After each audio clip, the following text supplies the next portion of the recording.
Hello aspirants, welcome back to Science and Technology classes. So the last class we're talking about the case of the anti-radiation missile which has been recently tested by DRDO. Apart from that one, the unmanned aerial vehicles which have been tested by DRDO in the recent times. So last క్లాస్లో మనం చూసినట్లయితే DRDO ఈ మధ్య కాలంలో అభివృద్ధి చేసి పరీక్షించినటువంటి Rudram 2 missiles, anti radiation Rudram 2 missiles, వాటితో పాటు మానవరహిత వైమానిక వాహనాలు ఏవైతే ఉన్నాయో వీటి గురించి మనం డిస్కస్ చేసాం. Now moving on to the next part of this one, that is India's ballistic defence programme. So భారతదేశము చేపట్టినటువంటి బాలిస్టిక్ క్షిపణి రక్షణ కార్యక్రమము అని అంటాము. సో బాలిస్టిక్ క్షిపణి, బాలిస్టిక్ మిసైల్ లేదా బాలిస్టిక్ క్షిపణి డిఫెన్స్ ప్రోగ్రామ్ అంటే ఏమంటున్నాం ఇక్కడ, బాలిస్టిక్ క్షిపణుల నుండి మన దేశాన్ని కాపాడుకున్నటకు డిఆర్డిఓ చేపట్టిన ఒక కార్యక్రమము బాలిస్టిక్ క్షిపణి రక్షణ కార్యక్రమము అని అంటాం. మరి బాలిస్టిక్ క్షిపణి రక్షణ కార్యక్రమం దేని కొరకు, దీని యొక్క ముఖ్య ఉద్దేశం ఏంటి, what is the main objective of this one? నా ఉదాహరణకు ఫర్ ఎగ్జాంపుల్ శత్రువులు బాలిస్టిక్ మిసైల్ ప్రయోగించారు. నా for instance the enemy has launched a ballistic missile. నా we know that ballistic missiles, ballistic క్షిపణులు అన్నీ కూడా పరావలయ మార్గంలో ప్రయాణిస్తాయి. బాలిస్టిక్ క్షిపణులు పరావలయ మార్గంలో ప్రయాణిస్తాయి. They travel in a parabolic path అని అంటాం.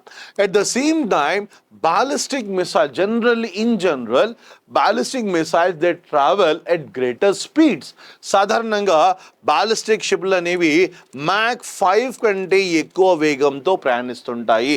ఇన్ సింపుల్ టర్మ్స్ మనం చెప్పినప్పుడు బాలిస్టిక్ క్షిపణులు సాధారణంగా హైపర్సోనిక్ వేగంతో ప్రయాణిస్తుంటాయి. మరి హైపర్సోనిక్ వేగంతో ప్రయాణిస్తున్నటువంటి బాలిస్టిక్ క్షిపణులు ఏవైతే ఉన్నాయో వీటిని గుర్తించడము కష్టము అని అంటాము. It is difficult to identify them, it is difficult to track or it is difficult to identify these things. కానీ ఒకసారి గుర్తిస్తే మాత్రం వీటిని ఇంటర్సెప్ట్ చేయటము, వీటిని నిర్వీర్యం చేయటము, డెస్ట్రాయ్ చేయటము చాలా చాలా ఈజీ అని అంటాము. So these particular ballistic missiles which are travelling in a parabolic path at hypersonic speed, they are difficult to track but easy to intercept. పరావలయ మార్గంలో ప్రయాణిస్తున్నటువంటి బాలిస్టిక్ క్షిపణులు హైపర్సోనిక్ వేగంతో ప్రయాణిస్తాయి. సో వీటిని గుర్తించడము కష్టము, కానీ వీటిని డెస్ట్రాయ్ చేయడం చాలా ఈజీ. సో ఎందుకు easy, what is the reason అని అన్నప్పుడు బాలిస్టిక్ మిసైల్స్ అన్నీ కూడా పరావలయ మార్గంలో ప్రయాణిస్తున్నాయి. సో ఈ మార్గంలో ఎటువంటి మార్పు అనేది ఉండదు. సో ఈ trajectory they travel in a well defined trajectory. So ఇదే మార్గంలో ప్రయాణిస్తుంటాయి కాబట్టి వాటిని ఇంటర్సెప్ట్ చేయటము, వాటిని డెస్ట్రాయ్ చేయటము చాలా చాలా ఈజీ, కానీ గుర్తించడం మాత్రమే కష్టం. ఎందుకు, they travel at a very very greater speed. At the same time exo అట్మాస్ఫియర్లో ప్రయాణిస్తాయి. They travel in the exo atmospheric region in the sense, so భూమి యొక్క బాహ్య వాతావరణంలో ప్రయాణిస్తాయి కాబట్టి వీటిని గుర్తించడము కష్టము అని అంటాం. సో ఇటువంటి ఆయుధాల నుండి, ఇటువంటి క్షిపణుల నుండి మన దేశాన్ని కాపాడుకొనుటకు, సో ముఖ్యంగా పాకిస్తాన్ మరియు చైనా వంటి దేశాల నుండి మనకు ముప్పు అనేది పొంచి ఉంది. సో పాకిస్తాన్ మరియు చైనా దేశాల నుండి మన దేశాన్ని కాపాడుకొనుటకు డిఆర్డిఓ చేపట్టినటువంటి కార్యక్రమం ఏది అని అన్నప్పుడు బాలిస్టిక్ క్షిపణి రక్షణ కార్యక్రమము అని అంటాము. బాలిస్టిక్ మిసైల్ డిఫెన్స్ ప్రోగ్రామ్ అని అంటాము. The main objective of this one is to protect India from any particular ballistic missile which is being launched either by China or as a case of Pakistan. So ఒకవేళ భవిష్యత్తులో కానీ కానివ్వండి, ఎప్పుడైనా కానివ్వండి, పాకిస్తాన్ మరియు China ఒకవేళ మన దేశంపై బ్యాలిస్టిక్ మిసైళ్లను ప్రయోగిస్తే మన దేశాన్ని కాపాడుకున్నటకు మనకంటూ ఒక రక్షణ వ్యవస్థ అనేది అవసరము. మరి ఇది ఎలా పనిచేస్తుంది, ఈ రక్షణ వ్యవస్థ ఎలా పనిచేస్తుంది అని అన్నప్పుడు ఫస్ట్ అండ్ ఫార్మోస్ట్ థింగ్, శత్రువులు ప్రయోగించినటువంటి బ్యాలిస్టిక్ మిసైల్స్ ఏం చేయాలి, మనము మొదట వీటిని గుర్తించాలి. In order to identify, in order to track, in order to locate these ballistic missiles, we need to have radar systems. We'll be using radar systems. So శత్రువులు ప్రయోగించినటువంటి ballistic missile లను గుర్తించడానికి ఒక రెడార్ వ్యవస్థ అనేది ఉంటుంది. సో ఈ రక్షణ వ్యవస్థలో మనం చూసినట్లయితే రెడార్ సిస్టమ్స్, సో రెడార్ సిస్టమ్స్తో పాటు శాటిలైట్ నెట్వర్క్ అని అంటాం, శాటిలైట్ నెట్వర్క్ కూడా ఉంటుంది. ఉపగ్రహ నెట్వర్క్ అని అంటే ఉపగ్రహాల యొక్క సమూహము అని అంటాం. సో రెడార్ వ్యవస్థ కానివ్వండి, at the same time satellite వ్యవస్థ, శాటిలైట్ నెట్వర్క్, ఈ రెండు కూడా ఖచ్చితంగా అవసరం. దీని కొరకు శత్రువులు ప్రయోగించినటువంటి బ్యాలిస్టిక్ క్షిపణులను గుర్తించడానికి మనకంటూ ఒక రెడార్ వ్యవస్థ, at the same time satellite network అవసరం. And apart from this one, ఇది కాకుండా ఇక్కడ ఏం చేస్తున్నాం మనము, శత్రువులు ప్రయోగించినటువంటి, ఎనిమీస్ ప్రయోగించినటువంటి ballistic missile, so ballistic missile ఇలా పరావలయ మార్గంలో ప్రయాణిస్తుంది, పారాబోలిక్ పాత్లో ట్రావెల్ చేస్తుంది హైపర్సోనిక్ స్పీడ్తో. సో ఈ పర్టికులర్ బ్యాలిస్టిక్ మిసైల్ ఎప్పుడైతే భూ వాతావరణంలోకి ప్రవేశించడానికి ప్రయత్నిస్తుందో, the moment it tries to enter into the earth atmosphere, it has to be destroyed. ఈ బ్యాలిస్టిక్ క్షిపణులు భూ వాతావరణంలోకి ప్రవేశించక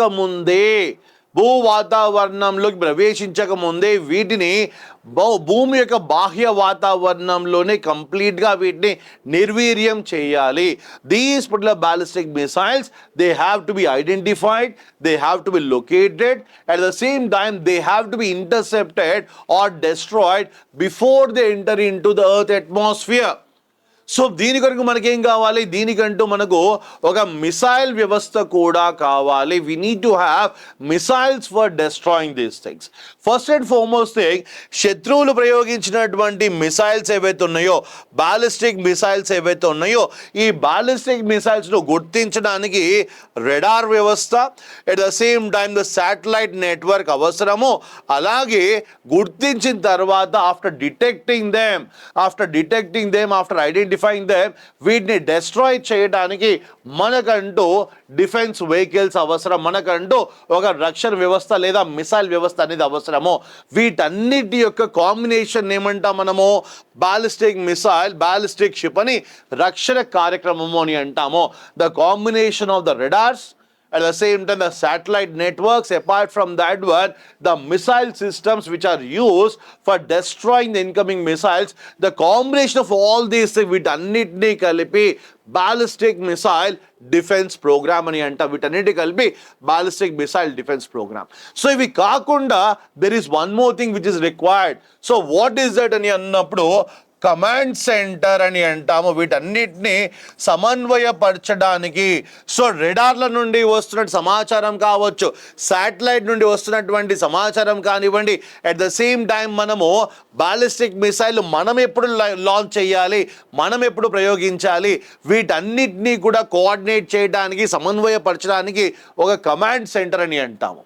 so radar system, satellite network, command system, అలా కమాండ్ సెంటర్, అంతేకాకుండా మిసైల్ వ్యవస్థ, వీటన్నిటినీ కలిపి మనము బ్యాలిస్టిక్ మిసైల్ డిఫెన్స్ ప్రోగ్రామ్ అని అంటాం.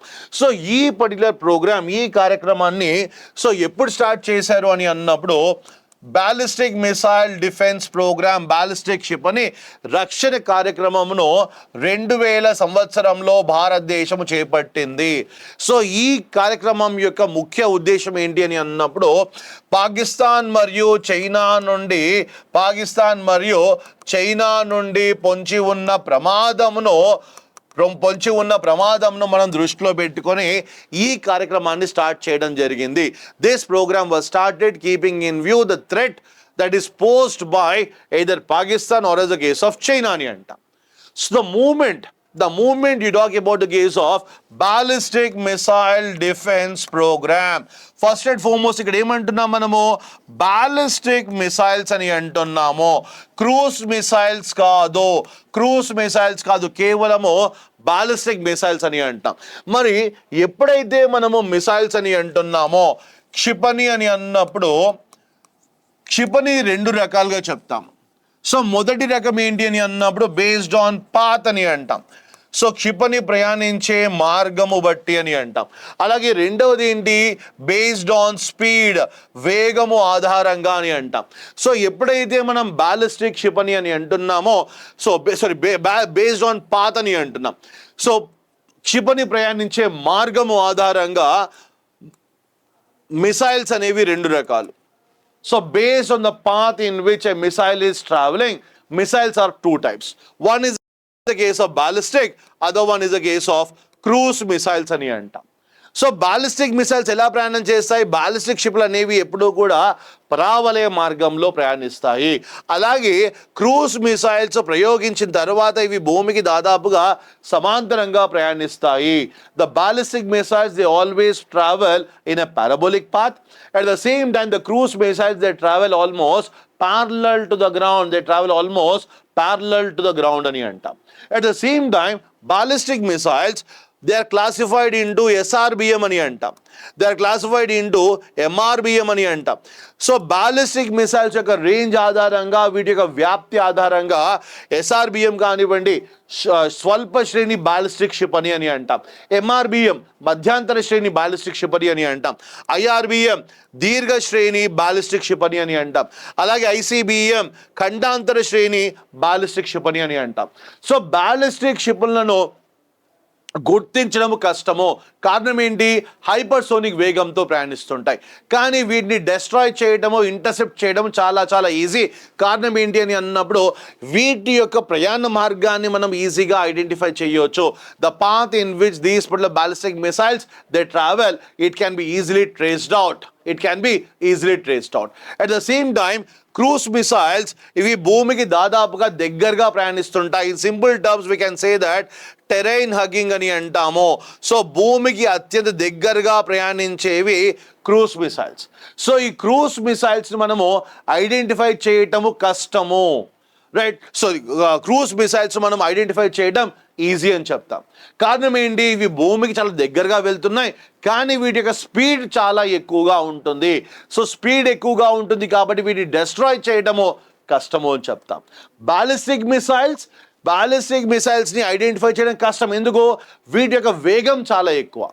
అలాగే వీటిని డెస్ట్రాయ్ చేయడం చాలా ఈజీ. ఎందుకు, ఇవి ఒకే పాత్లో, వెల్ డిఫైన్డ్ పాత్లో ప్రయాణం చేస్తుంటాయి కాబట్టి వీటి యొక్క మార్గంలో మార్పు అనేది ఎక్కువగా ఉండదు కాబట్టి వీటిని డెస్ట్రాయ్ చేయడం ఈజీ. కానీ ఎప్పుడైతే మనం క్రూజ్ మిసైల్స్ అని అంటామో, క్రూజ్ మిసైల్స్ భూమికి చాలా దగ్గరగా ప్రయాణం చేస్తుంటాయి కాబట్టి వీటిని ఈజీగా గుర్తించవచ్చు. కానీ వీటి వేగం ఎక్కువ కాబట్టి వీటిని గుర్తించడం అంత ఈజీ కాదు అని చెప్తాం. అట్ ద సేమ్ టైం వేగము ఆధారంగా అని అన్నప్పుడు సో ఇక్కడ మళ్ళీ మూడు రకాలు చెప్తా ఉంటాం. సో ఒకటి ఏంటి, సబ్సోనిక్ అని అన్నాం, రెండవది సూపర్ సోనిక్ అని అన్నాం, అలాగే మూడవది హైపర్సోనిక్ అని అన్నాం. సో హైపర్సోనిక్లో తిరిగి రెండు రకాలు ఉన్నాయి. హైపర్సోనిక్ లైట్ వెహికల్స్ అని అన్నాము, హైపర్సోనిక్ క్రూజ్ మిసైల్స్ అని అన్నాం. సో వీటి గురించి మనం లాస్ట్ క్లాసెస్లో ఇన్ డీటెయిల్డ్గా డిస్కస్ చేసాం. నా ఇక్కడ కార్యక్రమం ఏంటి, బాలిస్టిక్ మిసైల్ డిఫెన్స్ ప్రోగ్రామ్ అని అంటున్నాము, బాలిస్టిక్ క్షిపణి రక్షణ కార్యక్రమము అని అంటున్నాం, బాలిస్టిక్ క్షిపణి రక్షణ కార్యక్రమం అని అంటున్నాం. సో బాలిస్టిక్ క్షిపణులు ఎలా ప్రయాణం చేస్తాయి, పరావలయ మార్గంలో ప్రయాణం చేస్తాయి, పారాబోలిక్ పాత్లో ట్రావెల్ చేస్తాయి. సో వీటిని ఐడెంటిఫై చేయడం కష్టము. సో కారణం ఏంటి, హైపర్సోనిక్ స్పీడ్, డెస్ట్రాయ్ చేయడం ఈజీ అని అన్నాం. సో ఈ బాలిస్టిక్ మిసైల్ డిఫెన్స్ ప్రోగ్రామ్ 2000లో స్టార్ట్ చేశారు. At the same time ballistic missile defence programme అనేది 2 స్టేజెస్లో రెండు విభిన్న దశల్లో చేపట్టారు. సో మొదటి దశ ఏంటి అని అన్నప్పుడు మొదటి దశ phase 1 అని అంటాము, అలాగే రెండవది phase 2 అని అంటాం. phase 1 అదేవిధంగా phase 2 అని అంటాం. Ballistic missile defence programme, ballistic క్షిపణి రక్షణ కార్యక్రమము రెండు దశలు, phase 1 అదేవిధంగా ఫేజ్ 2 అని అంటాం. సో ఫేజ్ 1 ఏంటి అని అన్నప్పుడు ఫేజ్ 1లో 2000 కిలోమీటర్ల వ్యాప్తి ఉన్నటువంటి 2000 కిలోమీటర్ల వ్యాప్తి ఉన్న రేంజ్ ఉన్నటువంటి బాలిస్టిక్ క్షిపణులను బాలిస్టిక్ మిసైల్స్ను గుర్తించడము అని అంటాము. సో ఫస్ట్ స్టేజ్ ఏంటి, 2000 కిలోమీటర్స్ రేంజ్ ఉన్నటువంటి బాలిస్టిక్ మిసైల్స్ ఏవైతే ఉన్నాయో వాటిని ఐడెంటిఫై చేయడం, వాటిని ఇంటర్సెప్ట్ చేయటము. 2000 కిలోమీటర్ల వ్యాప్తి ఉన్నటువంటి SRBMలు కానివ్వండి, SRBMలు ఏవైతే ఉన్నాయో వీటిని గుర్తించాలి. గుర్తించడం మాత్రమే కాకుండా వాటిని డెస్ట్రాయ్ చేయటము, వాటిని విధ్వంసం చేయటము మొదటి దశ అని అంటాం. సో మొదటి దశలో మనం చూసినట్లయితే ఇక్కడ 3 రకాల రక్షణ వ్యవస్థలను అభివృద్ధి చేశారు.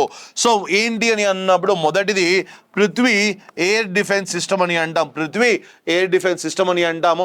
అలాగే రెండవది మనం చూసినట్లయితే ఆకాష్ అని అంటాం. So Akash advanced defence system అని అంటాం, AAD, Akash advanced defence system అని అంటాము. అలాగే మూడవది స్వార్డ్ ఫిష్ రెడార్ అని అంటాం, అని అంటాము. ఈ 3 కూడా మొదటి దశలో భాగంగా ఫేజ్ 1 డెవలప్ చేశారు. డెవలప్ చేయడం మాత్రమే కాకుండా ఈరోజు డేట్లో చూసినట్లయితే ఈ 3టిని కూడా అధికారికంగా భారత సైనిక దళంలోకి చేర్చడం జరిగింది. So as a part of phase 1, Prithvi Air Defense System, Akash Advanced Air Defense System, at the same time Swordfish Radar System, all the 3 have been developed. At the same time, as on today's date, these 3 systems, they have been successfully inducted into the Indian Army. Right, they have been inducted into the Indian Defense and chaptam. At the same time, the moment you talk about the case of phase 2 ani antam. So ఎప్పుడైతే మనము phase 2 అని అంటున్నామో, so phase 2 again you have got 2 types. So first and foremost thing, ఎప్పుడైతే మనము రెండవ దశ అని అంటున్నామో, రెండవ దశ ఏంటి, రెండవ దశ యొక్క మెయిన్ ఆబ్జెక్టివ్ 5000 కిలోమీటర్స్, 5000 కిలోమీటర్ల వ్యాప్తి ఉన్నటువంటి 5000 కిలోమీటర్ల వ్యాప్తి ఉన్న బాలిస్టిక్ క్షిపణులను, బాలిస్టిక్ మిసైల్స్ను గుర్తించడము.